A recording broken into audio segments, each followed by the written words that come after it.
بتعمل صيام متقطع ومش بتخس، هقولك على أكتر أخطاء في نظام الصيام المتقطع. أنا دكتورة ساندي العسال وده ABC تغذية.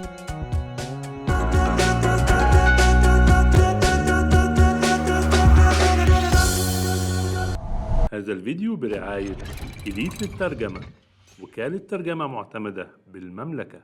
أول حاجة، لو بتكسر صيامك على وجبة عالية الكربوهيدرات، الصح إننا نفطر على وجبة خفيفة زي كوب زبادي مع ثمرة فاكهة أو تمرة مع كوب حليب، وبعد نص ساعة كل وجبتك. تاني حاجة، لو قللنا السعرات بزيادة هتقلل من معدل حرقك. تالت حاجة، لو مش بتشرب مية كافية أو مشروبات عشبية وبتشرب بس شاي أو قهوة بكميات كبيرة خلال ساعات الصيام، فده ممكن يسبب لك جفاف وكمان هيأثر على حرق الجسم. رابع حاجة، لو بالغت في ساعات الصيام خصوصا السيدات اللي بتصوم أكتر من 14 ساعة، فده ممكن يأثر على الهرمونات الأنثوية وممكن البيريود تقف. خامس حاجة، لو زودت في كميات الأكل أو أكلت أكلات عالية السعرات زي المقليات أو الحلويات. سادس حاجة، لو أنت شخص بتحب تاكل سناكس كتير، ما تعملش صيام متقطع.